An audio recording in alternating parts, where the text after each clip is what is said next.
You have to really look at who you are and what you are. You have to be realistic in the vision of what you're going to do. Sometimes things work out very easily for someone, but it takes perseverance. You have to have a plan and a vision to be able to create that type of content for yourself, for your business, and to make that part of spreading, I guess, the joy of who you are.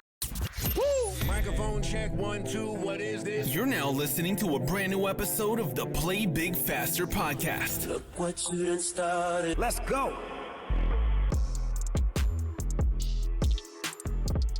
Welcome to another episode of the Play Big Faster podcast. I am joined today by Howard Wolpoff. He is the Chief Marketing Strategist at Profit Master Business Solutions. And y'all, he has done a lot of great stuff, including launching 3 businesses.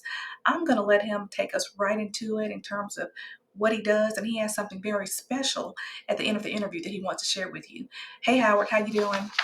I'm doing well. Thank you for having me. I appreciate it. Thank you so much for accepting the invitation to come out and spend some time with our listeners. Tell me, what exactly does a small business marketing strategist do? I work one-on-one with small business owners to really address the questions that they have about their business and being a business owner. I've learned through my career and specifically working with business owners that most business owners didn't learn what they needed to run their business in college because those classes weren't offered. They went to college and they learned how to be an employee, not an entrepreneur. So small business owners hire me to build their business confidence and competence to exceed expectations because most have a business in a state of chaos, are lacking guidance, and are frequently overwhelmed. So I redirect their energies, create accountability, accelerate performance, actually doubling their revenues, and in the process making them love their business again. Okay, the part about doubling revenues, love it. And I know the people that work with you love it as well. So what are some of the biggest issues that small business owners face? I can categorize it in a couple of ways. One, there's a number of different structural pieces that they may have skipped over when setting up the business because they did not know what they needed to address, whether that was on the sales, the marketing, the branding, the HR, the accounting pieces that go along with that. And then these business owners went to business because they have a passion for something. Let's say they're a plumber and they want to own their own plumbing business. So their skills are in plumbing, not in marketing, not in sales, not all these pieces. So they're really throwing spaghetti against the wall and trying to figure out what's going to stick instead of having things that are measurable and that you can then determine what is working, what is not working, and really try to generate revenues based on general strategy that's out there. And then you try to find ways to individualize it for your business, your needs, your personality, and really understanding who your customer is and what they're looking for. Do you have any special tools that you use when you're working with these business owners? I start with let me take a step back. When I start with them, I spend about 2 hours with a full audit of their business. And I usually call it the good, the bad, and the ugly meeting because I really want to know what's going wrong and the history behind all of it. From there, I have an understanding of what's working and what's not working. I find that a lot of business owners have not implemented some simple things into their business that will help revenue grow based on what their website look like and how they're speaking to an audience, how their offerings are, what their price structure is. Those things very easily can be implemented in as we're starting on the individual needs that the business has. Most people don't realize that there's a journey that their prospects and customers are on. And their journey hopefully will take them to their storefront, to their website, but you really have to be addressing the 2 questions that are going on in the head of the prospect. There's a problem that they have they don't want, a result they want they don't have.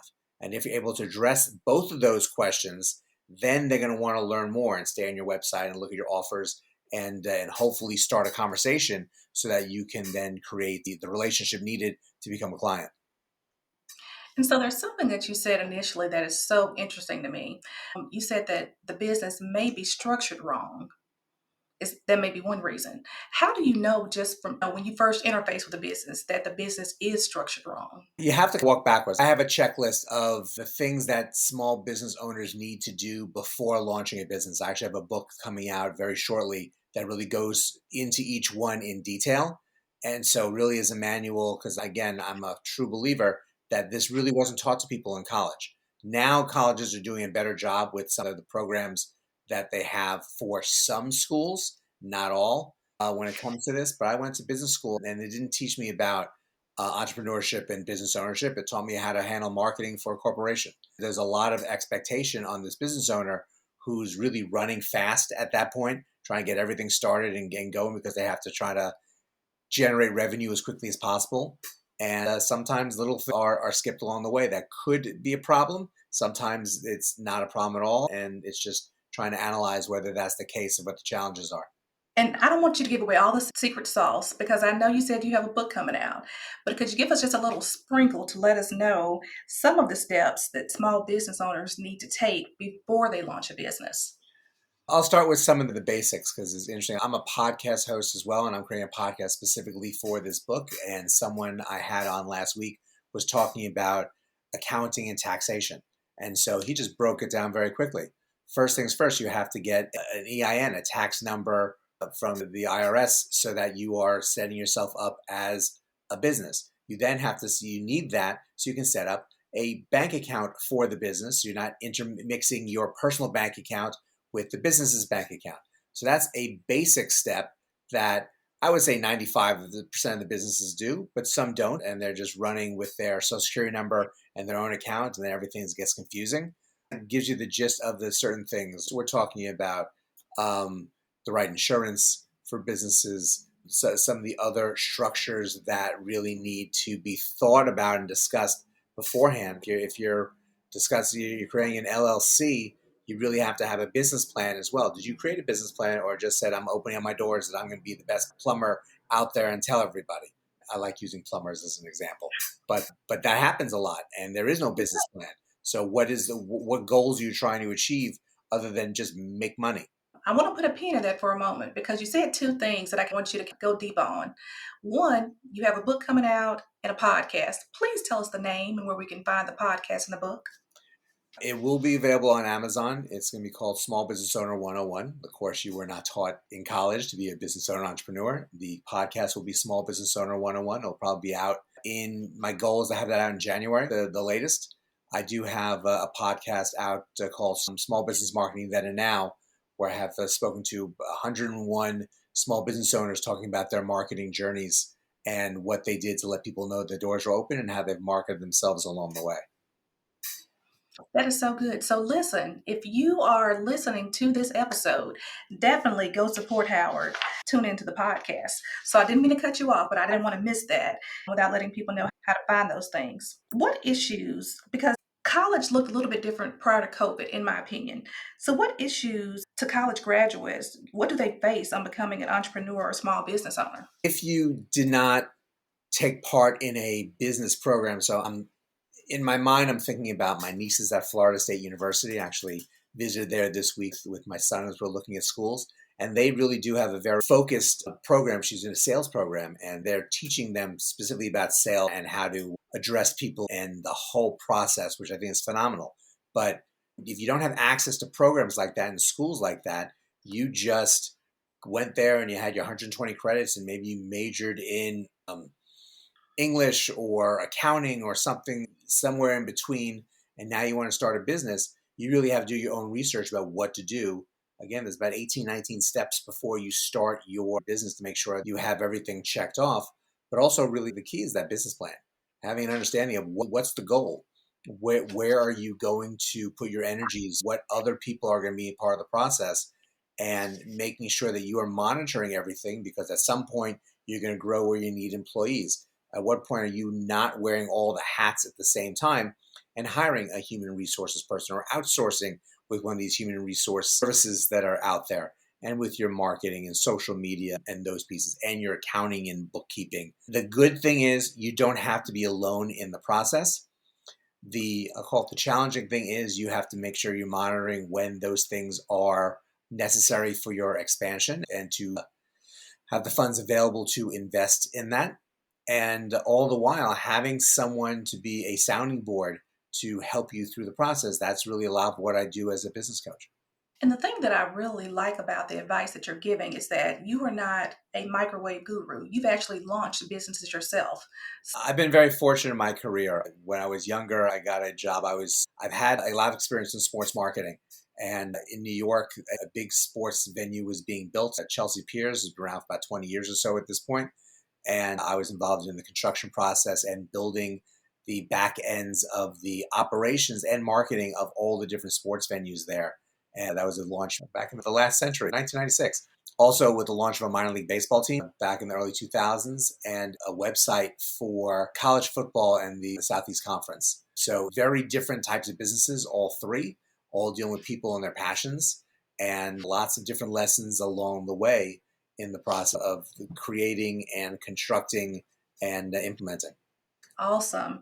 And so now you've transitioned, and actually, the thing that you did, you're helping other business owners do. Yes.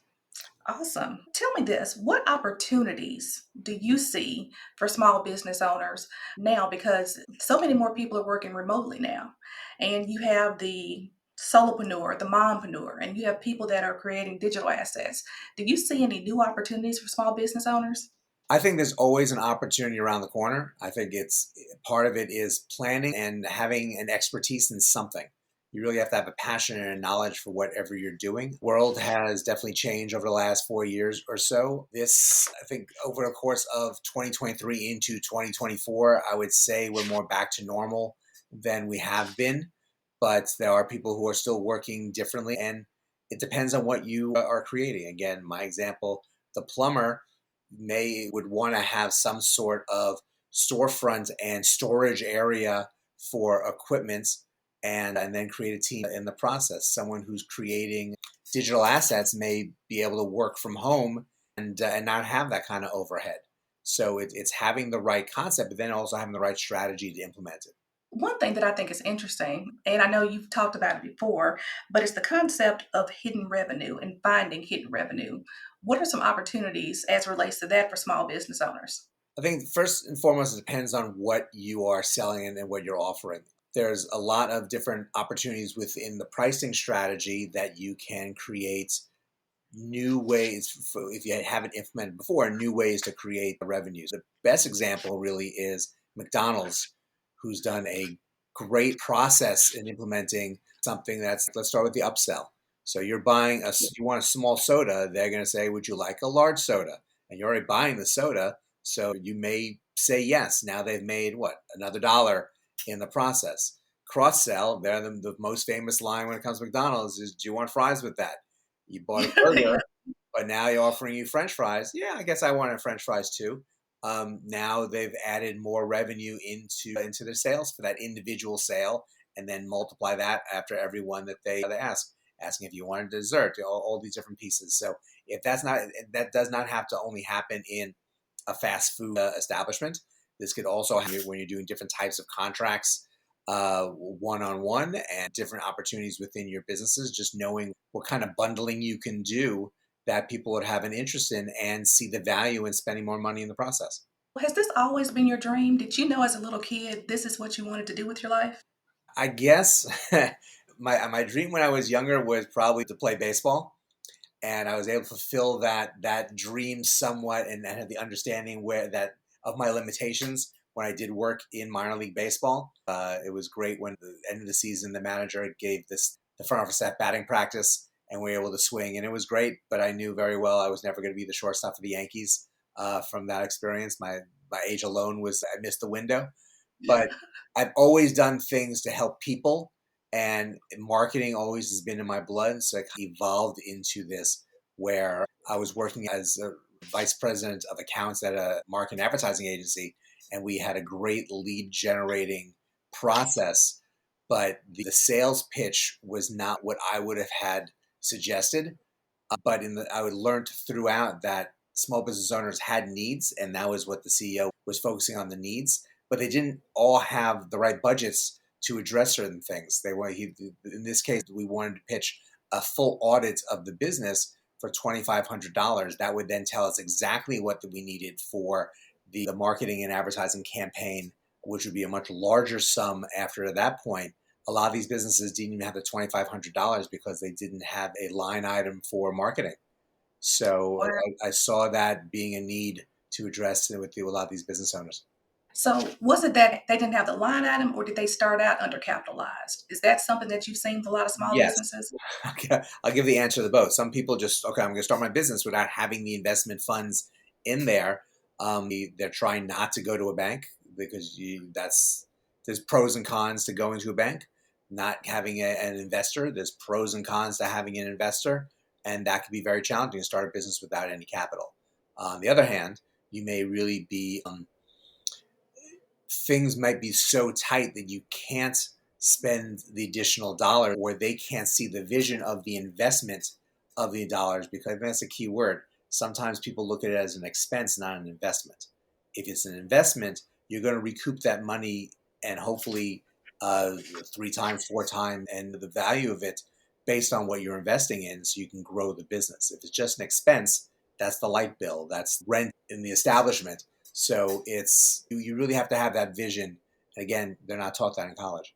Other than people being able to go out and get your book or to listen to you on the podcast, what are other ways that people can work with you?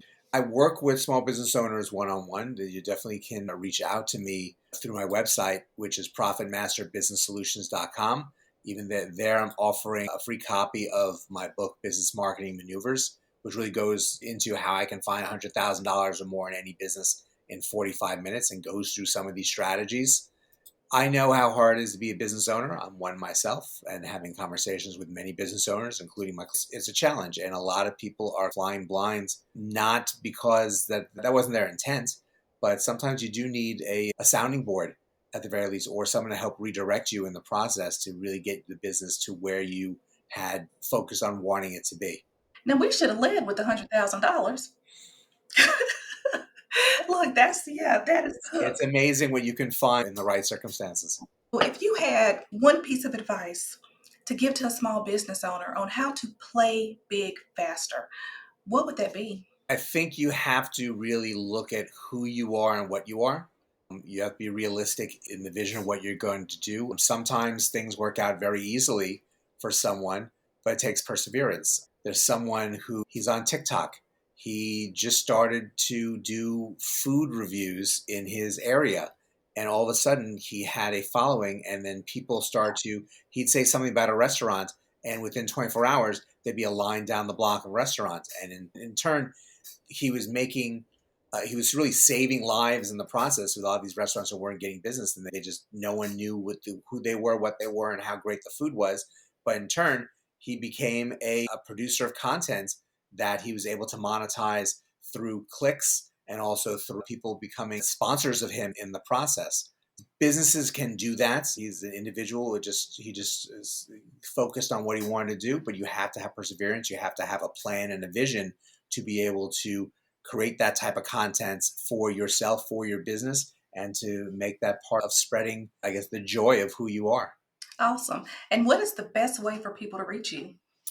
You can reach me again through my website, profitmasterbusinesssolutions.com, or reach me directly through LinkedIn at Howard Wolpoff. That's always WOLPOFF. And always love the opportunity to answer questions and to be of help to someone. Thank you so much for joining us. And to everyone else, till next time, play big faster. Thanks for listening to this episode, and remember to play big faster.